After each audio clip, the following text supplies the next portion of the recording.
finalizar isso, então, a nossa penúltima reunião científica magna do semestre hoje, a gente vai falar um pouquinho então, sobre gestão e performance com o Dr. José Arthur Brasil. Então, o Dr. José sempre está junto com a gente aí na prática, no dia a dia, compartilhando conhecimento e trazendo um pouco de uma ampla experiência em gestão que ele vem exercendo ao longo aí dos últimos anos. Então, um pouquinho do currículo do Dr. José. Ele é médico formado pela Universidade Federal do Acre, especialista em medicina intensiva aqui pelo CEPET, titulado pela UNB, em área de atuação em cardio e neurointensivismo.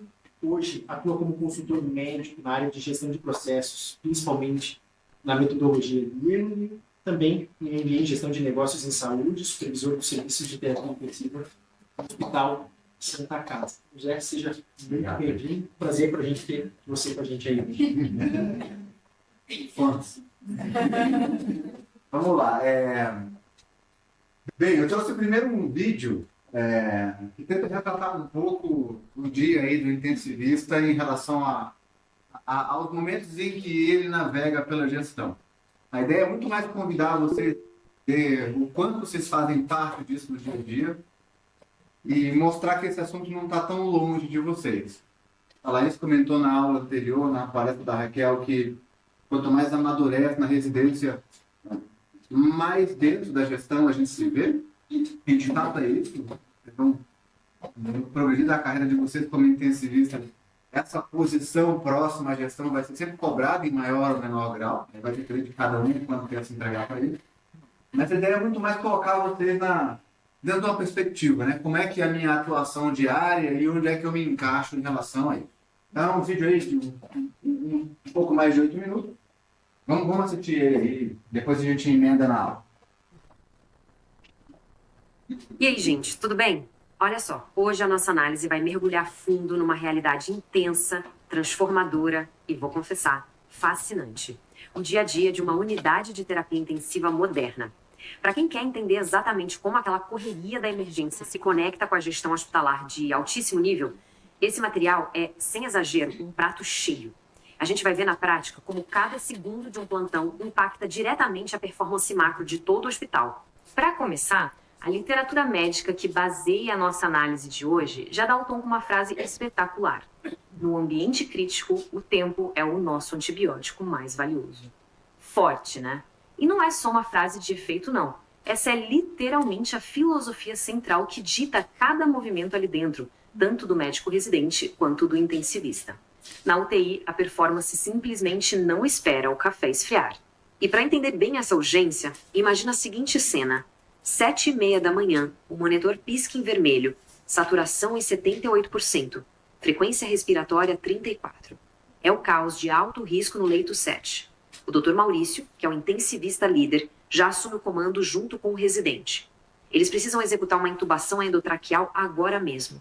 É o tipo de procedimento que tem que ser absolutamente impecável, porque o que está em jogo é uma vida. E aqui entra um ponto que é um verdadeiro divisor de águas, o efeito borboleta da medicina de alta performance. A responsabilidade operacional e ética na beira do leito é gigantesca. A intubação salva o paciente agora, claro, mas pensem no impacto sistêmico. Aquela execução técnica perfeita, quando registrada certinho no prontuário eletrônico, tipo o sistema TASE, é o que alimenta todo o resto. É essa precisão lá no começo da manhã que permite calcular corretamente as métricas de sobrevivência macro, como o SMAR, que a gente vai ver já já. Uma coisa simplesmente não existe sem a outra. Todo esse caos só se sustenta por causa de uma âncora teórica muito firme, a segurança clínica baseada em evidências. É super importante notar que o protocolo gerenciado de sepsi, por exemplo, não é uma mera sugestão. Ele é o grande pilar que garante que toda aquela bravura individual da equipe médica seja sempre respaldada pela melhor ciência disponível no momento. Mas bom, agora a gente precisa dar um passo atrás e fazer a nossa leitura de radar. Entrando na primeira sessão, sincronização tática e leitura de radar. Na prática da gestão, isso acontece através do huddle operacional. Imagina a equipe de olho no cronograma visual logo de manhã. Eles percebem que o tomógrafo do hospital vai parar para manutenção corretiva às 14h. Para dar uma dimensão, 1 horinha de máquina parada pode atrasar dezenas de diagnósticos críticos. Então, o que o líder intensivista faz? Ele não cruza os braços esperando a máquina pifar. Ele antecipa o exame de um paciente neurocrítico para a parte da manhã. A logística resolve a pendência antes mesmo que ela encoste no paciente. Brilhante, né? Isso ilustra de forma perfeita o conceito de consciência situacional tridimensional. O Huddle não é só uma reuniãozinha rápida para dar bom dia. É uma inovação de gestão absurda que pega o estresse lá da beira do leito e conecta direto com o controle super proativo. Ele integra o lado clínico, humano e o logístico. É a liderança transformadora acontecendo no dia a dia, garantindo que a infraestrutura não atrase o cuidado de jeito nenhum. Avançando ele para as 10 da manhã, a gente chega na segunda sessão, a orquestra e desfechos de valor. Aqui, a UTI deixa de ser só um monte de leitos isolados. Dando uma olhada na documentação clínica, fica muito nítido como quebrar aqueles silos entre as áreas faz toda a diferença. Imagina uma UTI que funciona como uma verdadeira orquestra. De repente, a farmacêutica sinaliza no sistema um alerta de risco de toxicidade renal. Na mesma hora, a reação do Dr. Maurício é imediata. Ele aciona o suporte da nefrologia externa. Essa integração rápida e multidisciplinar não só protege o paciente hoje, como garante a funcionalidade dele para o futuro. E, falando nesse futuro do paciente, a gente entra num conceito sensacional dos PROMs, que são as medidas de desfechos relatados pelo paciente. E também dos PREMs, que focam na experiência durante a internação. Numa UTI de alta performance, a chavinha vira completamente. A UTI passa a ser vista como um local de transição, não um local de descanso. O objetivo principal não é só garantir que a pessoa saia viva dali, mas sim focar na qualidade de vida dela depois da alta, sob a ótica de quem recebe o cuidado. É exatamente por isso que na hora do handover, aquela famosa troca de plantão da tarde, os passos seguintes já estão muito bem desenhados. A equipe da noite recebe a orientação bem clara para começar o desmame precoce da sedação daquele mesmo paciente lá do leito 7. Pessoal, cada horinha a menos de ventilação mecânica desnecessária é crucial para evitar sequelas motoras ou cognitivas graves. E, claro, ajuda a gerenciar melhor o tempo de permanência, o chamado loss. Só que, inevitavelmente, o microcosmo da UTI vai esbarrar de frente com a realidade dura do macrosistema. E é sobre isso a nossa terceira sessão, a parede matemática da escassez. A cena agora sai da UTI e vai lá para uma austera sala de reuniões corporativa. E o número projetado lá na frente é esse, 0,78. Esse é o SMR, a razão padronizada de mortalidade.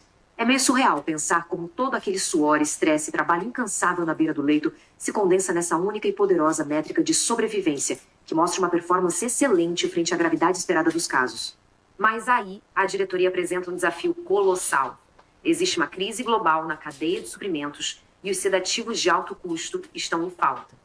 É nessas horas que a liderança transformadora realmente se destaca. A gestão não tenta esconder a crise financeira. Em vez disso, eles reúnem a equipe e criam um protocolo alternativo totalmente baseado em evidências. Eles absorvem a pancada da escassez, mas mantêm a segurança lá na ponta da linha, inabalável. Esse cenário corporativo amarra perfeitamente com a ideia dos cuidados de saúde baseados em valor, o VBHC. E aqui a gente fecha aquele ciclo fascinante lá do início. Lembram da intubação perfeita e do registro rigoroso no sistema TASI que o residente fez de madrugada? Pois é, foram esses dados exatos que alimentaram a equação de valor de Porter. É isso que prova para a diretoria que a UTI entrega resultados ótimos com o menor custo e tempo possíveis. O painel corporativo simplesmente não existe sem aquela mão firme lá na beira do leito. Conforme o dia vai chegando ao fim, aquela correria toda dá lugar a um momento bem mais solene. Entramos na nossa quarta e última sessão, legado e melhoria contínua. O ritmo acalma de vez. Numa sala de estudos com a luz um pouco mais baixa, o Dr. Maurício e os residentes param para analisar o prontuário de um óbito inesperado que aconteceu no mês passado. O que chama muita atenção aqui é a atmosfera de segurança psicológica. O ambiente está anos-luz de distância de qualquer cultura de apontar o dedo ou buscar culpados. A pergunta que norteia a conversa não é quem foi que errou, mas sim onde o nosso processo falhou. O foco vai todo para as causas raízes, estruturais e sistêmicas. O dado lá da admissão foi registrado direito? Houve alguma quebra de comunicação no meio do caminho? Para responder a isso de forma estruturada, eles desenham no quadro o diagrama de Ishikawa, a famosa espinha de peixe. É maravilhoso ver como uma ferramenta clássica da engenharia, criada originalmente lá nos estaleiros japoneses, virou a espinha dorsal da cultura de segurança assistencial no UTI moderna. Quando a gente analisa a causa raiz e reduz a variação nos processos, cada falha dolorosa acaba virando a semente para um novo projeto de educação médica e melhoria contínua. O que nos traz para essa baita reflexão conclusiva? A grande tese dessa nossa análise é que o dever técnico, ético e operacional do residente na beira do leito não termina no paciente que está deitado ali na frente dele. A verdadeira performance é medida pelas vidas salvas hoje, claro, mas também pelo legado de segurança institucional que vai transformar os processos do hospital inteiro para os pacientes de amanhã. E, para fechar, fica aqui um questionamento final instigante. Como é que as ações clínicas e as decisões super rigorosas que documentamos hoje vão moldar os sistemas de saúde baseados em valor no futuro? Fica o convite à reflexão para todo profissional que soa a camisa diariamente para levar o cuidado intensivo à sua mais alta performance humana. Continuem se inspirando e elevando o padrão, pessoal. Até a próxima. Vamos lá. Então, convidados agora que se localizaram no ecossistema que foi apresentado a vocês, vou, de fato, entrar na nossa discussão aqui sobre performance e gestão em UTI. Como eu havia comentado bem no comecinho, assim, até troquei mensagem com o Carol mais cedo, eu montava uma apresentação um pouco diferente, tá? Trazendo um pouco um material até um pouco mais denso sobre gestão, performance, métricas, etc e tal. Mas aí, conversando com alguns colegas de vocês, demandas muito aleatórias ali, eu me senti um pouco mais provocado em ir num caminho, acho que um pouco mais reflexivo, até filosófico, como assim falar, de como as nossas ações de beira-leito impactam nos desfechos dos pacientes. E aqui eu não estou falando especificamente no desfecho do paciente clínico, tá? Estou falando mesmo, como o vídeo explica ali, como a ação errada ou a não ação, a omissão em algumas circunstâncias, impactam de forma muito grave a evolução do teu doente e principalmente a oportunização de um leito crítico para um doente grave que não conseguiu acesso a ele, ou que tenta acesso a ele. O Dr. Álvaro mencionou agora há pouco a escassez de leito de UTI que a gente tem, e isso é fato, no serviço público. A gente está lá na Santa Casa, existe sim uma escassez de leito. Quem dá plantão em UPA aí, porta de emergência, onde quer que seja, sabe o quanto essas portas estão pressionadas pelos doentes graves que estão em ambientes que não são os ideais para eles. As UPAs não foram feitas para acomodar pacientes graves com a perspectiva que a gente é capaz de cuidar. Então, a ideia é a gente sair do nosso silo ali, daquele leito 1 especificamente, e tentar oportunizar que o máximo de doentes graves passem pela frente do intensivista, para que ele possa planejar o seu cuidado. Então, eu vou passear um tanto por aí e tentar juntar todas as coisas, desde a assistência até a gestão. A primeira pergunta que eu faço é essa daqui, né? Como é que eu meço um bom intensivista ou uma boa UTI? E a gente pode aqui ficar discutindo N métricas, tá? N coisas. Isso vai depender muito do ponto de vista, né?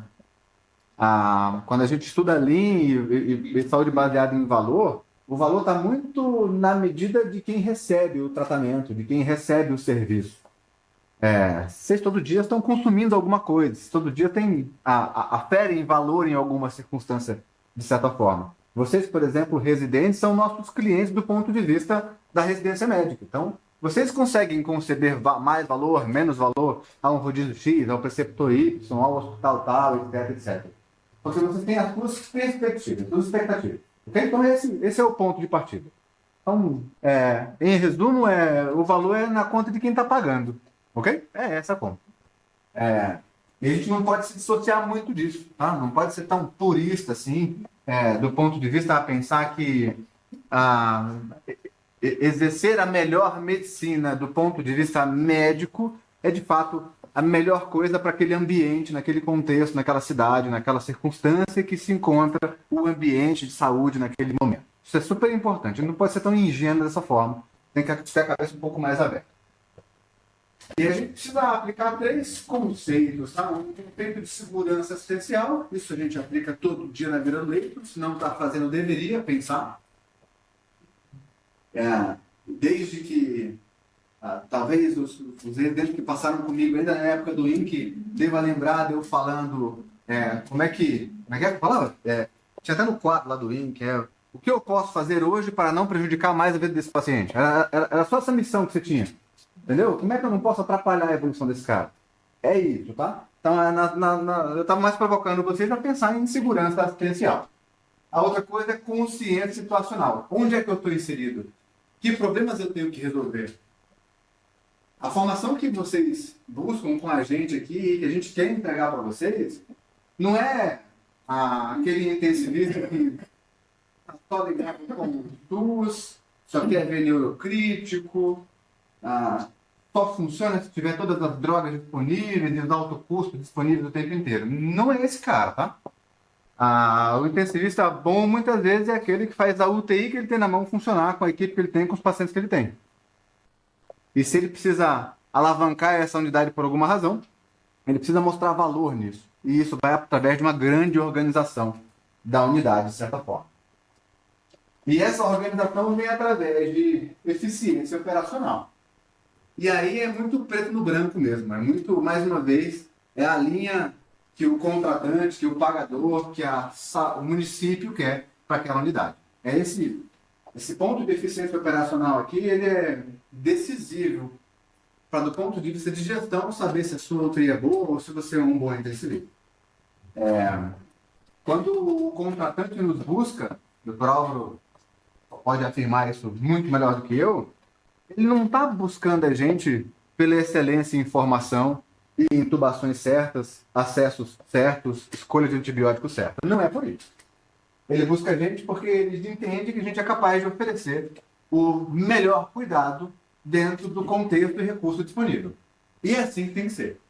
Quando a gente está inserido num sistema de saúde pública como o nosso, aqui do Brasil, Curitiba, e olha que, como a gente mencionou antes, é um sistema privilegiado, quem já teve a oportunidade de andar por aí sabe que não é bem assim. Se você vai, cada vez que você sobe mais aí no mapa, as coisas tendem a ficar mais difíceis. Isso acaba sendo crucial e determinante para a sustentabilidade de um serviço. E aí, quando a gente fala sobre performance, todo mundo aqui vai pensar em performance do ponto de vista corporativo, né? É isso, performance vai ser um número que te mede, etc e tal. E é verdade, né? O mundo corporativo se apoderou da performance nesse sentido mesmo. É entregar, é performar no sentido de ser excelente, eficiente o tempo inteiro. Mas quando a gente vai na etimologia da palavra, é muito melhor do que isso, né? Performar, na verdade, é uma promessa que você cumpre, é um acordo, é um compromisso que você cumpre de conseguir ofertar para aquele teu paciente, no contexto médico, o melhor cuidado possível no tempo certo. Nada mais é do que isso. No exército existe uma palavra que serviu, que é o dirigente. Lembra do dirigente? Dirigente é bom demais. Dirigente, para mim, é uma palavra que quem é fã de tatuagem aí, é uma boa tatuagem. Diligente. Uma pessoa diligente é uma pessoa que é muito legal. Se for diligente e adaptável, então, contratável está. Porque é aquela pessoa que faz da forma que tem que ser feita para obter os resultados. Não faz o que quer, faz o que precisa ser feito para entregar o resultado. E quando a gente vai olhando em performance UTI, eu vou tentar fechar isso de alguma forma, eu montei aqui 3 camadas, vai. A primeira é a camada técnica, e é o que vocês estão aprendendo aqui, o R1, 2 e 3, que é e a gente que está também na preceptoria, supervisão, nunca deixa de aprender. Mas é a capacidade técnica e diagnóstica vai ter que ter. Hoje, numa conversa com um colega, sobre sei ou não sei, sou capaz ou não sou capaz, etc, etc. No meio da conversa eu acabei tirando uma da cartola que para mim fez muito sentido. Assim. A gente vai ser capaz de entregar para vocês, residentes, a possibilidade de serem ótimos intensivistas antes de serem bons médicos. Porque o que a gente entrega para vocês em grande volume nos próximos 3 anos é um aspecto técnico muito pragmático.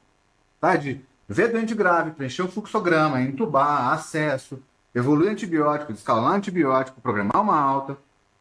E isso vai dar mesmo uma capacidade de coordenar, alinhar uma terapia intensiva de forma adequada. Não tem dúvida disso. Vamos passar por algumas frustrações, algumas não entregas, mas vai chegar. Tá bom? Tá? Confie no processo. Mas ainda assim, vocês vão chegar lá no final da história e ainda vão sentir lacunas médicas, de conhecimento de N coisas. Vai faltar cardio, vai faltar neuro, vai faltar neve, vai faltar gestão, vai faltar fisiologia. Nossa, estou formado há 6 anos, não sei fisiologia de tal coisa? Não sabe, e vai saber. E aí é o compromisso em ser bom médico que vocês pactuaram lá no começo da faculdade, que vocês não podem deixar também morrer nessa história.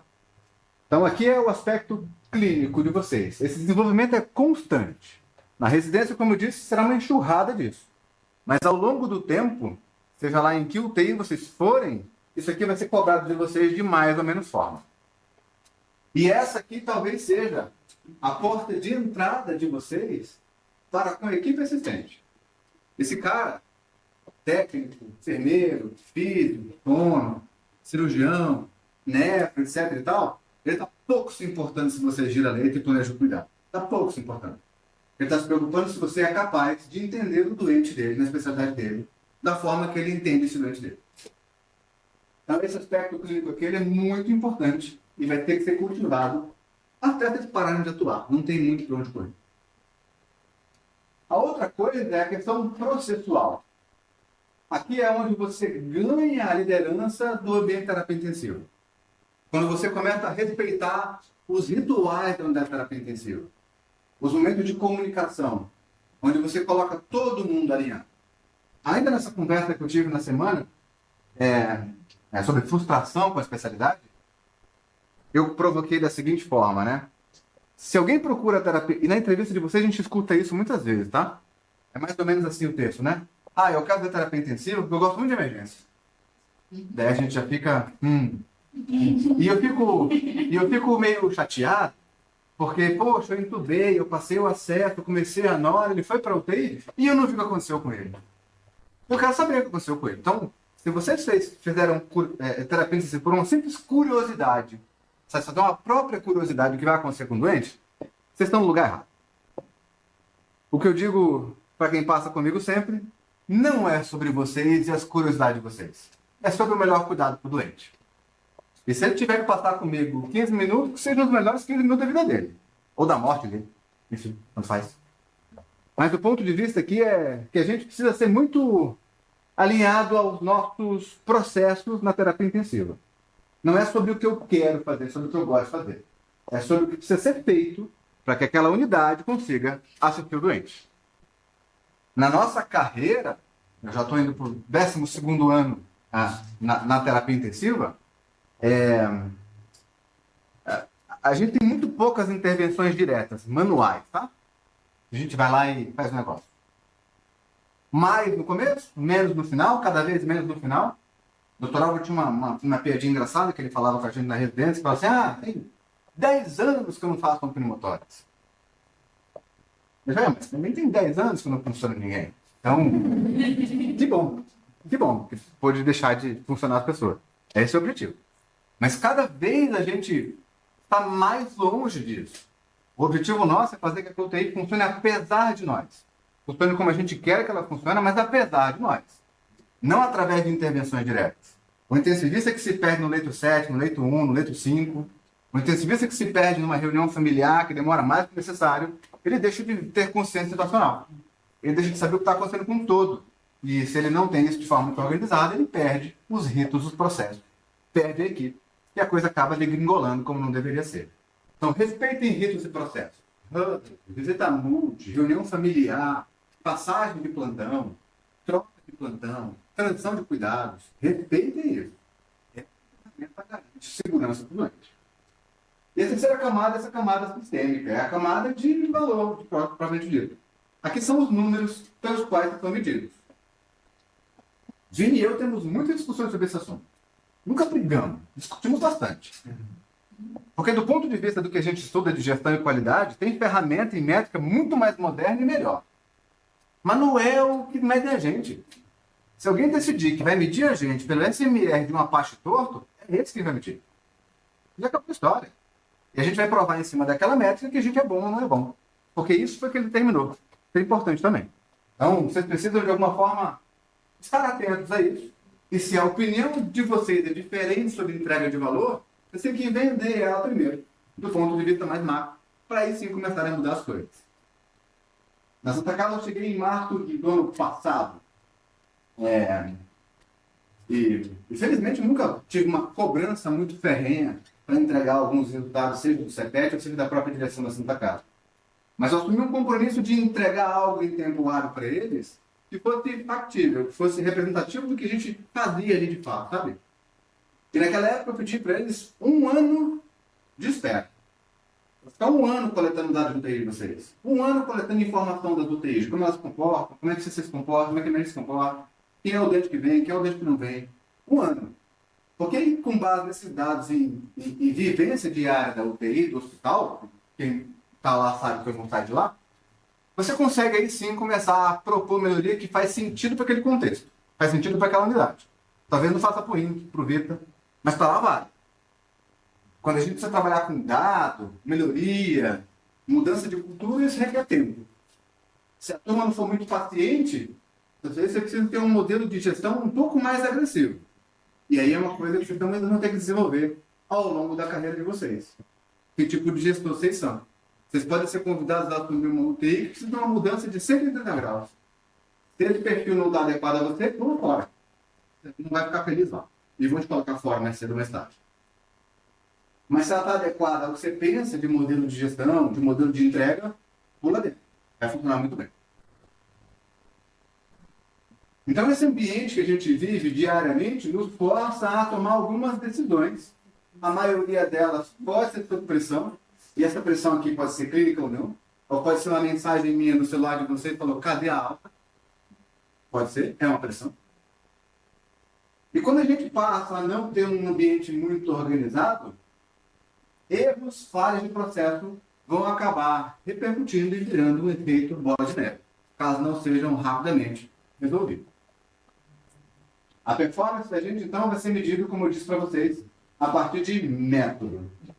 O médico intensivista ele não pode ter taquicardia na frente do choque, da intubação difícil, da drenagem do tórax, da PCR na frente de vocês. Não pode. Não pode. Não pode mergulhar nisso. Porque se ele mergulha nisso de forma não estruturada, não organizada, ele começa a tomar decisões erradas, entra no efeito túnel que a gente fala, começa a pensar tudo errado. E tem uma coisa que também quem já passou comigo, já me viu brigando muitas vezes, né? Acontece uma parada na UTI e toda a equipe da UTI está de volta da parada da UTI. Quem devia receber a sua norepinefrina para ser renovada não recebeu, o seu comprimido do meio-dia não chegou, como se não fosse nada mais importante que aquela parada. O que não deveria ser. Todo mundo ali precisa ser assistido de alguma forma. Então, se todo mundo entra no evento mais grave, aceitem que o paciente menos grave pode ser negligenciado. Essa é aquela história que volta e meia acontece, e eu também pego no pé mais dos coordenadores do que dos residentes, que é previsão de alta para amanhã, leito 4. Show de bola, está lá o leito 4, contamos com o leito 4. Existe uma porta precisando, existe um paciente grave no leito 4. Alta cancelada. Por quê? Hipocalemia, potássio baixo. Mas como? O que aconteceu de ontem para hoje que esse potássio caiu? Ou eu não vi que estava baixo ou deixei alguma coisa que baixasse. Não tem outra explicação. Não existe explicação. Não é. Não tem outra. Não é. Não é.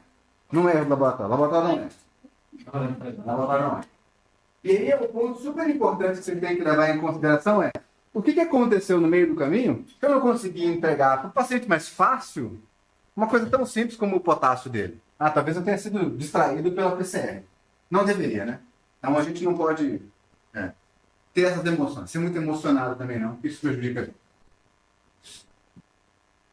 Então, como eu tinha comentado para vocês, dentro dessa tríade, desenvolvo os aspectos técnicos, comentei sobre ela, desenvolvo um aspecto de liderança e comunicação. Alguns de vocês têm isso muito facilmente. E a gente precisa só pilotar um pouco vocês nisso. Até entre nós, coordenadores mesmo, também tem isso mais ou menos. Mas precisam. Lembrem que não serão vocês a pilotar os doentes de vocês. Não tem que ser. É muito ruim se assim for. Vocês perderam tempo. Vocês precisam ter capacidade de olhar o doente, olhar o doente de vocês, propor uma linha de cuidado e fazer com que a tua equipe execute aquela linha de cuidado se você plano de doente. Então, se comuniquem bem. A mesma coisa vale com família. Alinhe expectativa, alinhe perspectivas. Não demorem para fazer isso daqui. Com mais tempo de formação, mais tempo de execução, isso aqui cada vez fica mais fácil. Não existe família difícil. Existe família que foi negligenciada na conversa. E se você for tratar disso lá na frente, vai ser um baita problema. Esse é um rito nosso. Não existe ou intensivista, informação, ou chefe de serviço, não conversar com a família do paciente que ele cuida. Não existe isso. Terceirizar o plantão. Não existe isso. A gente sempre fala isso, né? O protocolo que você fala que você iniciou, você termina. O cuidado paliativo que você iniciou, você termina. Não terceirize isso. Você não terceiriza a intubação que você começou. Não terceiriza o acesso, a não ser que o chefe roube o acesso, você. Mas não terceiriza. Tem que funcionar igual. E sempre buscando melhoria. Sempre. Não tem culpa. Não tem nenhum problema.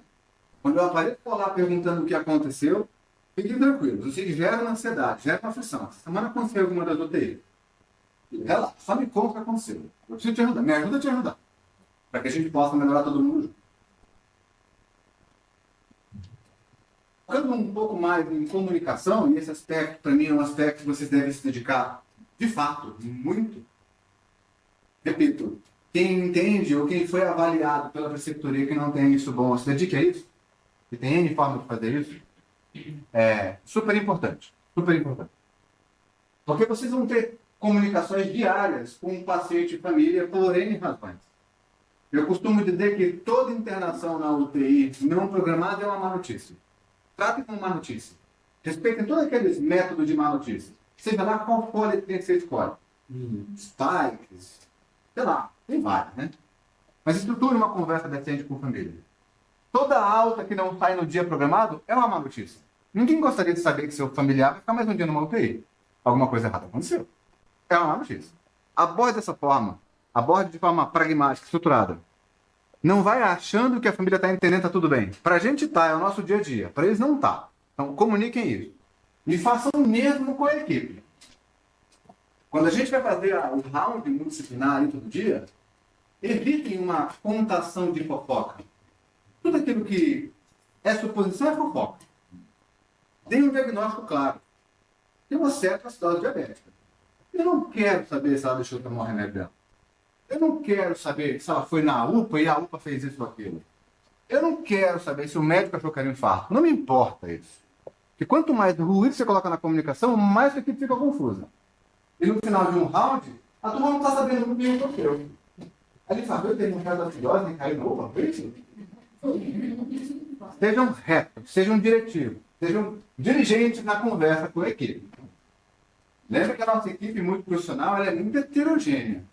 Vocês vão ter gente muito capaz e gente menos capaz.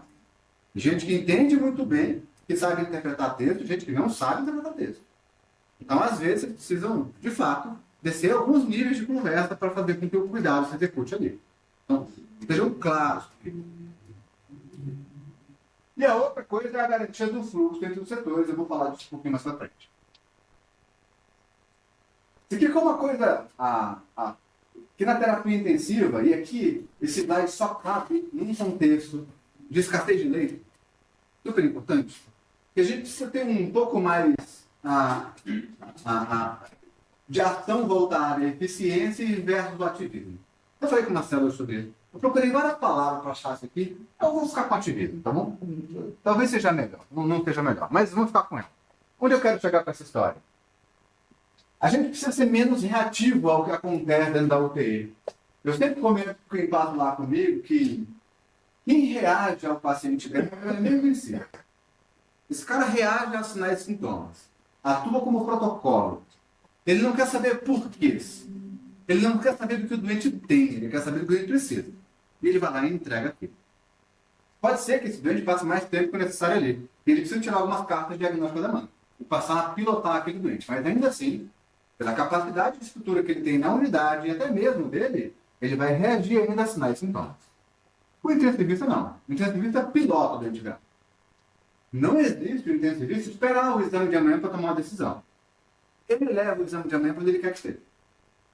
É terapia intensiva, não é enfermaria. Então você tem várias oportunidades ao longo do dia de fazer interferências na condução daquele doente. De pensar de novo, de avaliar de novo. Quando eu cobro diariamente lá de todo mundo a questão do plano terapêutico, nada mais é do que isso. Quando eu peço que você coloque uma corzinha no quadro, é mais lúdico para provocar vocês. Eu estou pensando no meu doente como eu deveria pensar? É isso, entendo. É só isso. E saibam que já gerou impacto. Só essa brincadeirinha de pintar o quadro já gerou impacto. O giro do leito já aumentou. Só pelo fato de vocês reconsiderarem algumas atuações frente a cada paciente, a cada situação. Então isso é super importante. Super importante. Você tem que levar isso nesse aspecto. Vocês andam na frente do doente. Vocês não se conformam com o doente que no dia seguinte não está clínica, laboratorial, seja lá o que for, da maneira que vocês imaginaram que ele estaria. Porque vocês conseguiram planejar o cuidado. Vocês imaginariam que daqui a 3 ou 4 dias o tubo sairia, ou pelo menos estaria quase lá. Se esse tubo não saiu, por que aconteceu no meio do caminho? Se ele não melhorou do ponto de vista infeccioso, o que aconteceu? O diagnóstico está certo? O antibiótico está certo? Cadê a cultura? Não faz sentido, do ponto de vista médico, a gente falar que o exame não foi feito porque eu dei na mão da enfermeira e ela esqueceu. Amanhã ou depois. Não faz sentido eu falar que o laboratório errou. Não faz sentido eu falar que o antibiótico não chegou. O que eu fiz para que isso deixasse de acontecer? Porque, em tese, deveria acontecer uma vez só, né? Das outras vezes eu fiz com que acontecesse. Eu fui tão preocupado com o fluxo doente que eu falei, tá, por que o exame que eu pedi ontem, que a imagem é importante para mim, não chegou onde deveria chegar? Ah, porque a enfermeira tem um fluxo que é isso, e o serviço de imagem é tal e tal e tal. E quanta gente interferiu nisso? Porque no final das contas a responsabilidade de falar com a família, isso é sempre nossa. Você me fala isso, né? Ah, quem assina dela sou eu, né? Sou eu, sei o que, tá. A responsabilidade é minha. Mas e quando precisa fazer coisa sempre funcionar, a gente fica, tá bom, ok. Deixa, amanhã eu vejo. Não existe. Em terapia intensiva não existe, amanhã eu vejo. Mas também não pode ser muito... não vou ser persuasivo, vai. Mas às vezes o que acontece, muita da gente super indicar as coisas para criar segurança. E é natural isso, tá? É natural. Isso vai acontecer com todo mundo. A gente fez uma conversa sobre esse assunto. É natural. Toda vez que vocês vão assumir um setor, assumir um doente, um rodízio novo, um paciente novo, um perfil diferente, vocês tendem a errar para mais um pouquinho. Tá tudo bem. É uma adaptação. Vocês não podem não evoluir e passar a entender, olha, nunca vi doente neurocrítico. A Carol fica aqui e fica lidando com esses doentes, meu Deus, ela é maluca. Eu faria isso, isso, isso. Pá, é muito provável que você fizer de consciência aberta, daqui a poucos meses você pensa como a Carol. E passa a ser menos medroso com o doente. E passa a atuar mais efetivamente, menos obstinado. Mas se você não colocar intenção nesse aprendizado, você vai ser sempre um medroso. Você vai pedir um monte de exame, um monte de coisa, e não vai saber o que fazer. Porque você vai esperar sempre algum resultado para reagir. E você não pilota o doente. Como eu estava falando dos ritos, essa é uma forma da gente entender o que está acontecendo na UTI sem meter a mão nos doentes, pelo menos não muitas vezes. Como disse o áudio lá, não é uma ferramenta de bom dia olhar a cara de todo mundo.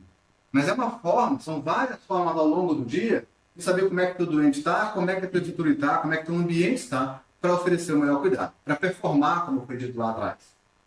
Então, é super importante que quando a gente vá para os ritos ali como um bundle, como uma visita, a gente leva as coisas muito a sério. A ideia aqui é fazer uma leitura de cenário. A primeira coisa é o cenário clínico. Basicamente é aquilo que a equipe assistente, residentes, nos contam a partir do doente grave. E outra coisa que eu sempre falo é, ninguém pode saber mais dentro de vocês do que vocês mesmos. Ninguém pode. Ninguém. A unha encravada é de vocês. Tem que saber. Não é admissível alguém entrar na UTI 2 minutos, olhar e falar, tá com gesto. Não é. Você pode até falar assim, ok, doutora. Mas não tá com gesto. Ok? Não pode. Não pode. Está infectado. Não está infectado. Ah, eu acho que esse PCR aqui em 500, sem dúvida nenhuma, é sepsis. Não é. Quem pediu o PCR? É importante. A outra coisa é a questão do cenário humano. Quem está comigo hoje aqui? Qual é a minha equipe? Quem está diferente na história? Esse físio de hoje aqui eu posso contar com extubação de físio? Não posso contar? Estou com um paciente que precisa reabilitar respiratório e muscular. Puxa vida, a Santa Casa? Esquece. Traqueostomia. INC? Bora. Bora, todo mundo, simbora. Se tiver que levar para 14 dias entubado, eu vou levar. Santa Casa? Não. 8 dias? Cortado. Porque não dá. É ruim? Não. É diferente. Não dá. É assim que é. É o contexto que eu tenho.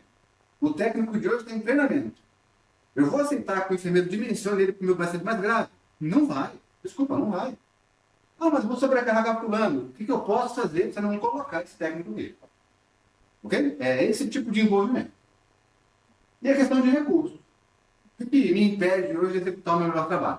Eu falei isso em outros aspectos aqui. É o exame, é a imagem. O próprio vídeo comentou, né? Átomo quebrou. E aí?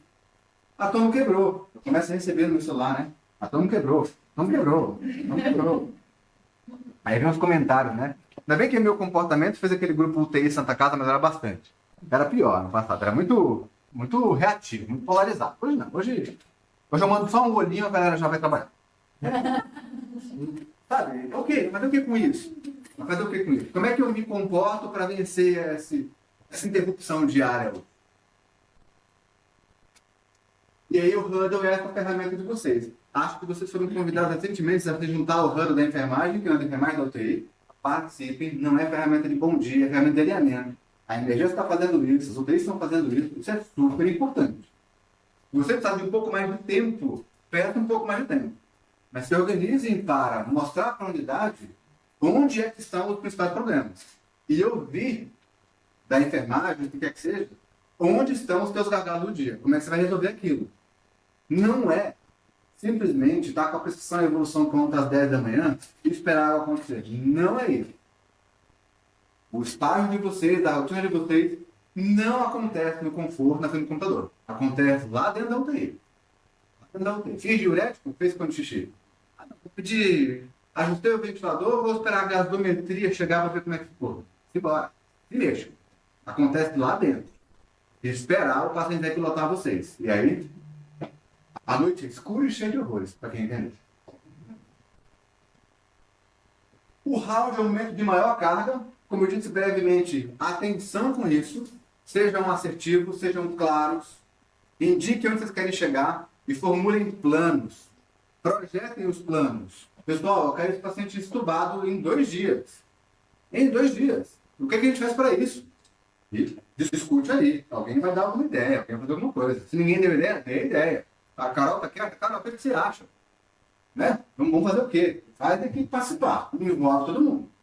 Tudo isso tem que acontecer no round muito profissional. Evitem não serem assertivos com esse rito aqui. Ele é o mais importante da terapia intensiva, é o mais importante. É o que garante o plano de cuidado do dia de vocês. É o que garante. Tem uma equipe boa de UTI? Provoca eles, dá um pouco de autonomia e deixa eles darem ideias. Hoje é um plantão bem bosta, não vai rolar. Dá o comando direto. Eu quero isso. Eu quero assim, assado. O que eu preciso fazer para que isso aconteça?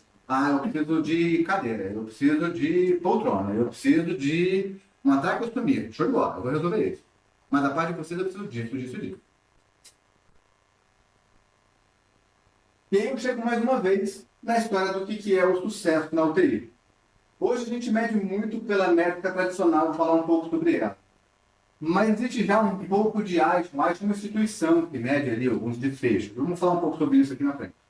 Mas o nosso ponto aqui é muito mais, não só o SMR saiu ou não saiu, mas como saiu. É esse o ponto. É um pouco mais avançado. O áudio falar para vocês sobre PROMS e PRINCS, nada mais é do que PROMS é o outcome, mas do ponto de vista do doente. Na terapia intensiva isso não é tão estruturado ainda, mas basicamente em área cirúrgica está bem claro, bem tranquilo hoje. Olhar para cá. E o PRINCS é o ponto de vista de experiência do doente. Ele até pode ter tido o seu problema da dor na coluna resolvido depois da cirurgia.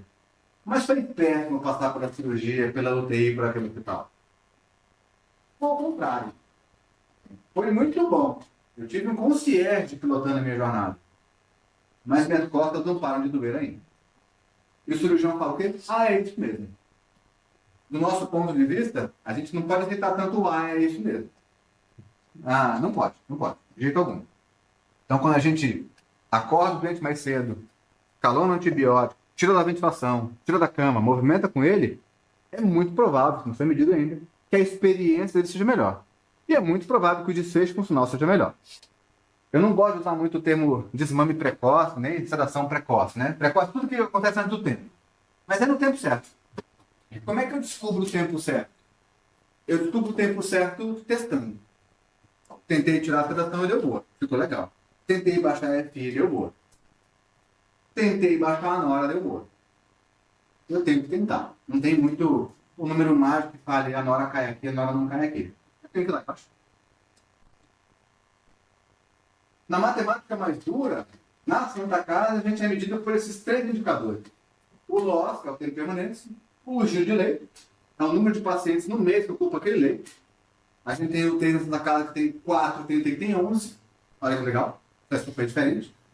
E tem o SMR, que é nada mais do que dividir o score de mortalidade. Então, o Apache 2. Então, o Apache disse que vai morrer 20%, morreram 20%. Então, foi bem acurado ali. Nós estamos fazendo o que o Apache disse. Qualquer número menor do que 0 indica uma excelência, acima de 1 indica que a gente não está indo tão bem. Quando a gente se preocupa com um giro, mas não com um giro puro, e simplesmente com o fato de desmamar a sedação, tentar desmamar o solo mecânico, sair da cama e tirar o cuidado intensivo o quanto antes, é muito provável que o leito gire mais cedo. Entendam, ninguém da gestão, em sã consciência, vai pedir para vocês antecipar o que vocês planejaram. Mas eles vão cobrar caso nada aconteça. Não faz sentido eu entrar na UTI de vocês hoje, o paciente está com 10 ml de fentanil, e eu entrar amanhã e está com 10 ml de fentanil. Não faz sentido. O menor sentido. Ele tem que baixar. Não faz sentido. Está compensado de tudo. E a droga não desceu? Por que não desceu? A pneumonia está resolvida. A FI não caiu? Por que não caiu? Isso não faz sentido. No frigir dos ovos, de fato, eu estou querendo leite. Mas eu estou querendo leite a partir da melhor prova de vocês. Não antecipando o fato. Não sendo precoce, não. O SMR é isso aqui. Acho que todo mundo já viu. Cai em prova. Para chamar a atenção de você precisar de cair em prova. Vai na próxima prova. Na prova de caiu alguma coisa desse sentido? A prova da semana retrasada? Nada. Calma. Vai na prova. E atenção com o registro. Esse nosso Apache aqui, ele é muito impactado pelo registro. Eu preciso de bons registros. Se o registro não for adequado, a gente superestima ou subestima a mortalidade e imunidade. Eu vou botar daqui a pouco um gráfico para vocês legal lá da UTI da Santa Casa. E no final entra a história do valor, do custo, da teoria de valor. A primeira coisa é do tipo, vou cortar custos do ponto de vista do prejuízo de desfecho. E vou mostrar um dado para vocês de um piloto da Santa Casa sobre corte de custos menores de desfecho. A outra coisa é o paciente que entra nesse ciclo aqui de ativismo, de distanásia, que é o tratamento que entra sem uma clareza de onde eu quero chegar. Não faz sentido a gente estar com um vozinho de 85 anos, em ventilação mecânica com 60, 70, 80 de FI, 4 dias com alta vazão de droga vasoativa, perdendo função renal, que a gente fique 4, 5 dias de evolução, achando que esse voo vai sair voando ali. Não vai. Ah, mas eu já vi. Show de bola. Mas o normal não é sair.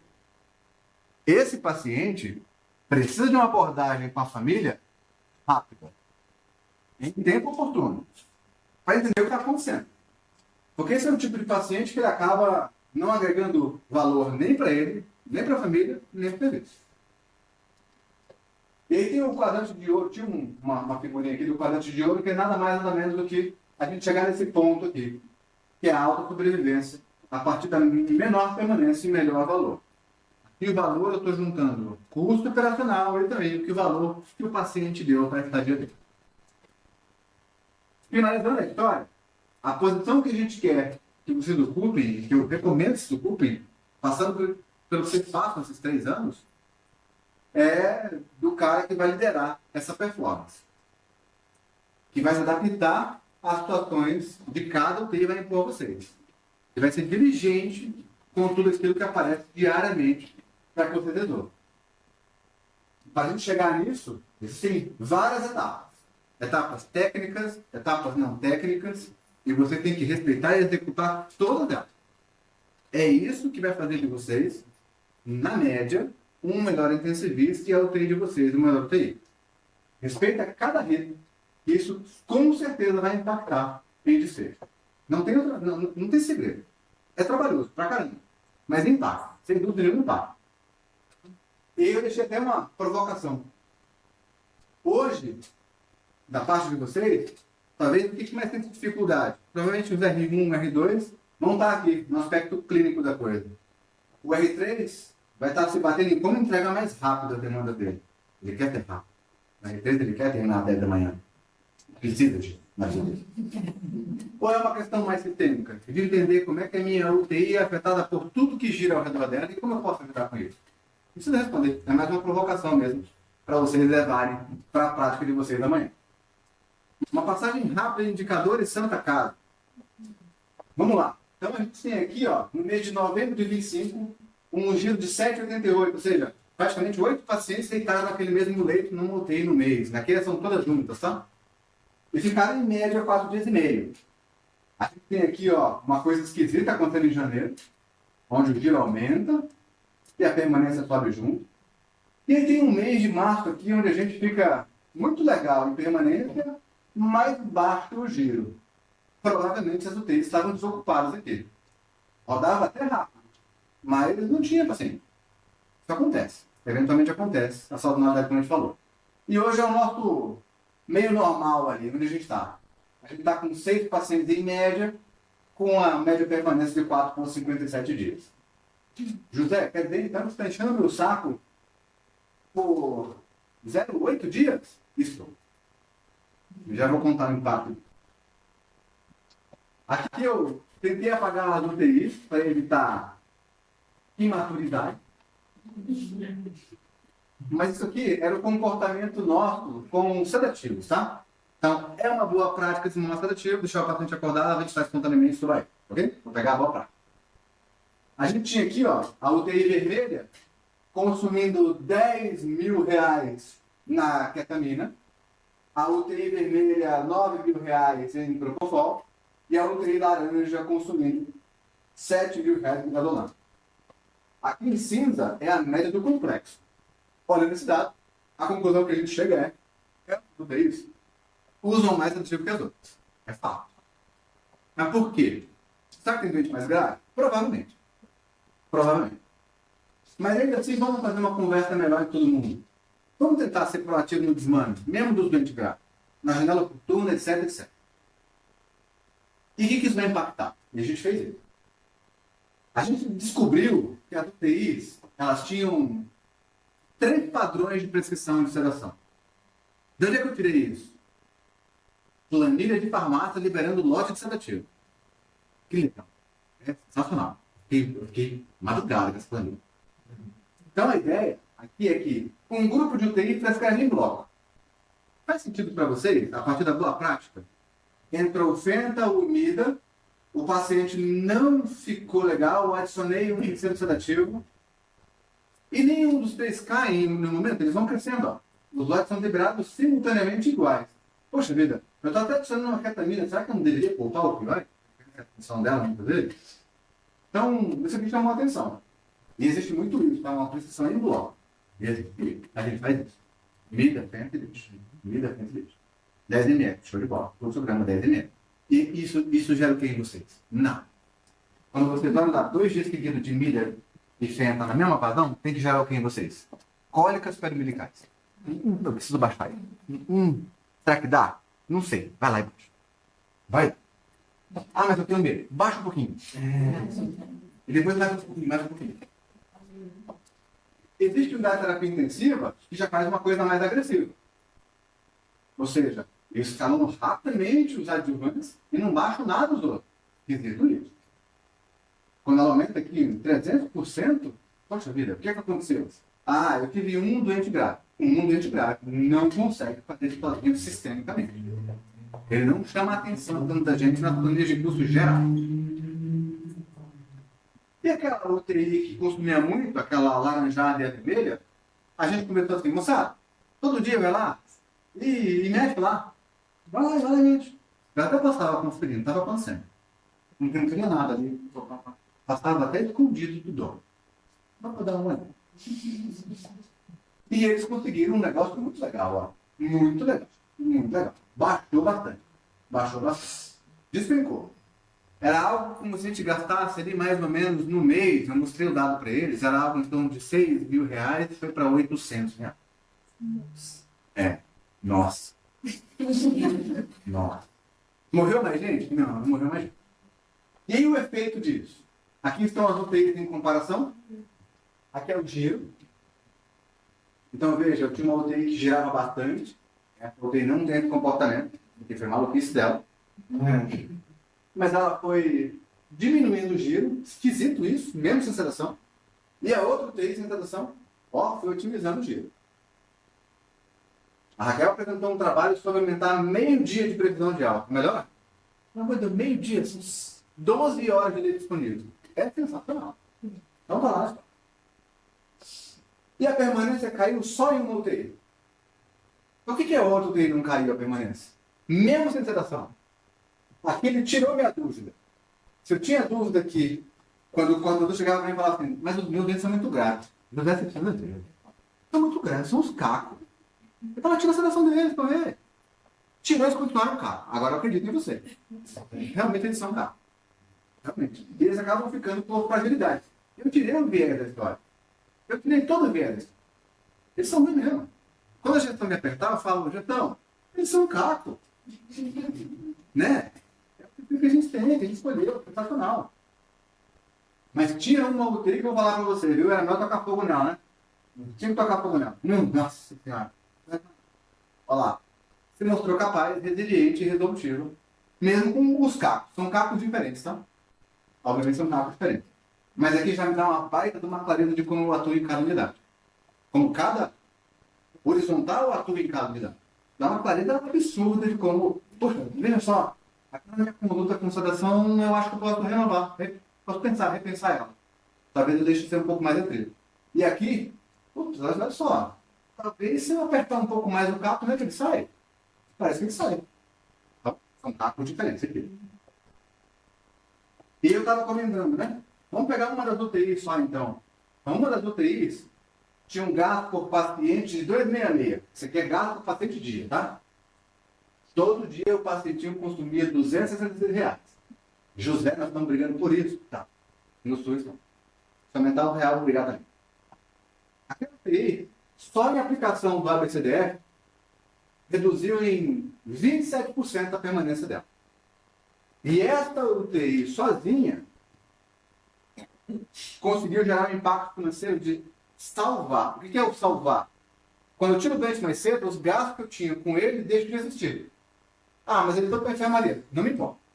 Na UTI, que eles são mais caros, eles não estão. Se eu aplico a verdade dessa UTI para o complexo inteiro, em um ano, é isso que a UTI salva. 1,6 milha. Me diga se é mais fácil pegar na mesa do gestor e falar assim, me dá isso e aquilo, sem salvar R$ 1, ou chegar ano que vem, o jovem ansioso, ele de papel, espera um ano. Fala assim, olha, eu consegui te entregar 1,6 milha, só baixando sedação na UTI. Será que a gente consegue agora uma cama legal? Arrumar a porta, ar-condicionado, a goteira? É outra conversa. É outra conversa. Seja lá pelo que for. Ah, mas 30% é muita coisa. Ah, eu não é comigo não. 30% dá muito trabalho. Tudo bem. Vamos baixar 10%. Se a gente faz 10% de baixo, é como se a gente estivesse baixando a permanência na UTI em 0,4 dias. Ok? 6 horas. 6 horas. O impacto anual é de R$500 mil. No final, né? Veja, eu comecei falando sobre performance não é corporativa, não é dado, não é número, mas no final do dia é. No final do dia é. E o que eu estou querendo dizer para vocês aqui é que não é uma forçação de barra. O que a gente fez aqui, ó, nada mais foi do que boa prática. Foi a BCDE. Ninguém tirou nenhum coelho da cartola. Foi fazer o feijão com arroz. Bem feito. E a coisa foi entregue. Esse aqui é um exemplo só do que a gente pode fazer juntando boa prática clínica, boa comunicação, ótima equipe médica e gestão.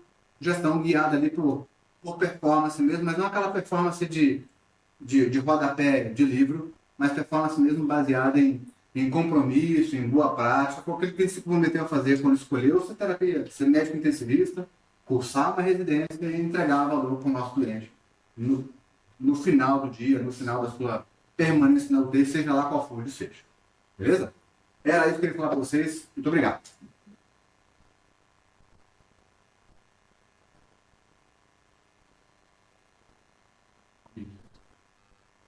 E aí, pessoal, perguntas, colocações?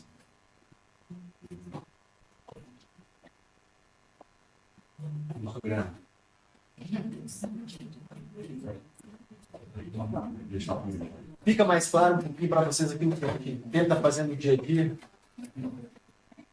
Os R3 aí que já estão na porta de cair nessa cilada aí também. Eu passando ali na emergência e ter conversado com a Giovanni, com o pessoal, que vai ser importante os residentes passarem lá, para a gente entender juntamente esse fluxo, sabe? A gente na UTI, a gente fica num ambiente muito protegido em relação a isso, do tipo, lá vem o Marcelo da UTI que é uma vaga, não sei o que. Só que, A meia bomba. o que a gente não entende, quando a gente está lá dentro, assim, né, e não estou desmerecendo nada, até porque eu faço residência aqui em cima, né? Mas é que quando a gente está ali na porta de entrada, a gente lida toda hora com essa limitação de vaga mesmo, assim. Porque a gente está ao mesmo tempo recebendo vaga zero, a gente está recebendo SAMU e a gente está recebendo todos os andares das intercorrências. Então a gente precisa muito destinar o paciente. E no começo eu sofri bastante com essa parte do intensivista, de você querer, tipo, preciso dar um destino, tipo, regular o paciente e deixar ele redondinho e tudo mais. A gente tenta passar da melhor forma possível, mas vai ter várias. Porque é muito corrido. A gente, ao mesmo tempo que eu estou funcionando o acesso, tem um SAMU me esperando, e daí tem a enfermeira jogando uma direto na minha cara. Doutor, você quer um supra? Não! Talvez. Então, assim, é muito corrido o fluxo lá, mas é muito legal. Assim. E eu lembro de um dia, assim, que logo no começo estava passando, chegou um paciente, ele não estava comendo 1 milhão de dias, magrinho, não sei o quê. E daí eu falei, vamos organizar, então vamos passar uma NPT. No comecinho, o doutor José chegou ali, sabe o que você está fazendo? Falei, vou passar uma NPT. Você tá maluco? Aqui?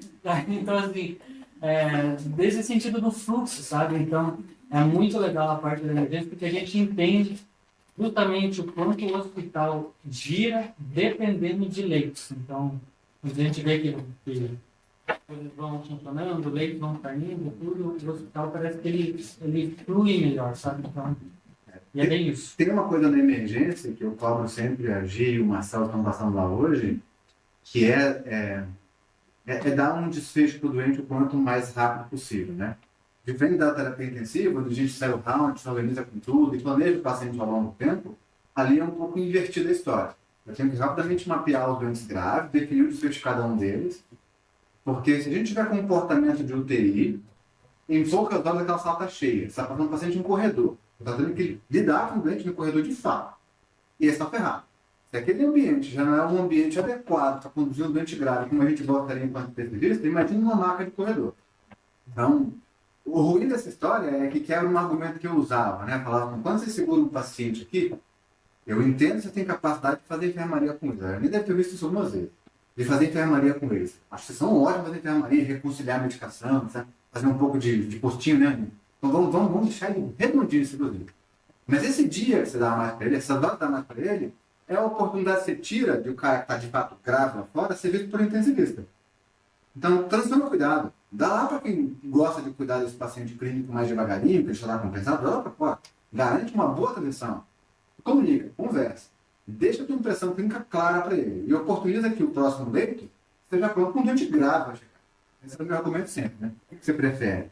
Ver um vuezinho e colocar enalapril para ele? Ou pegar uma cepa e iniciar na hora? Essa era a minha. Agora que eu estou na sala vermelha, né, na emergência, o pessoal fala, mas está sendo visto por intensivista. Isso aí é com limitação de recursos. Eu nem fiz na fala. Fazer um comentário disso que o Marcelo falou? Dá uma bronca, né? Pode, Marcelo sempre mete. A gente gosta. Mas eu tenho que falar de perto, senão a... Cadê a Manon? Eu estou passando.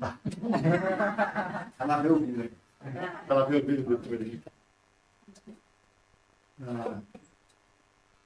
É um sonho meu. Acho que tem a ver com o que você disse. Né? Você está lá na sala vermelha, mas você está fazendo residência também. Na verdade, a gente tem que migrar em algum momento, fazer medicina do meio político.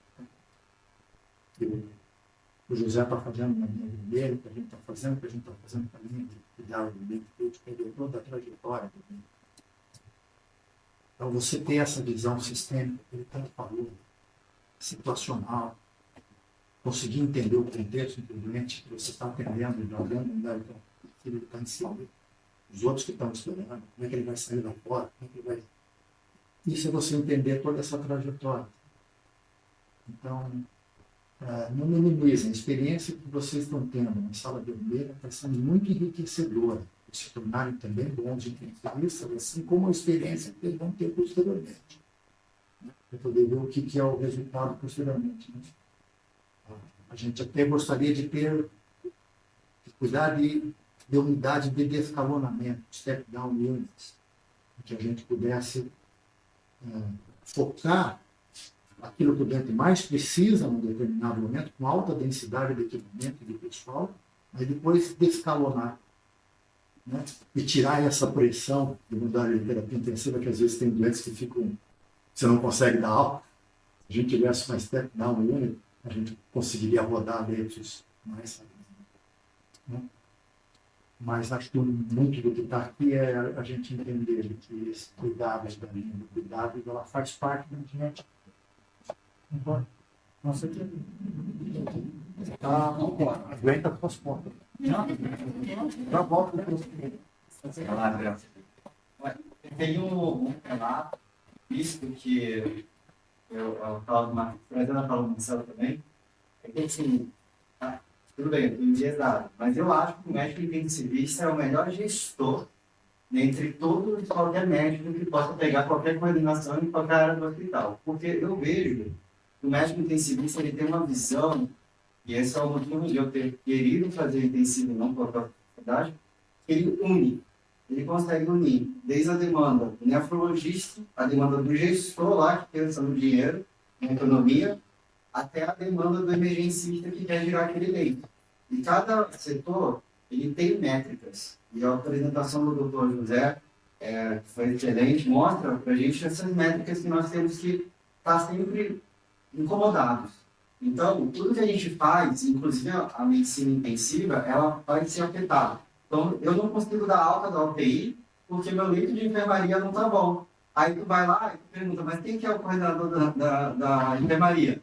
Ah, não. Se fosse intensivista, ele ia saber que tem que virar. Então, se o cara lá da gestão da cirurgia fosse também alguém que tivesse uma visão intensiva também, ele ia saber, por exemplo, beleza, eu tenho que ter tanto tempo de UTI porque eu quero fazer tantas cirurgias. Então, eu vejo que para a nossa informação, essa apresentação é essencial, porque ela dá essa visão para a gente, tipo, a emergência precisa do leito para subir. E porque existe também uma métrica na emergência que fala sobre quanto tempo eu demorei para levar esse paciente para o seu leito. E aí, sempre fica uma briga, né? O TI que não deu leito. Não, eu dei leito, mas para a enfermeira que não subiu. Mas eu não subi porque estava passando round.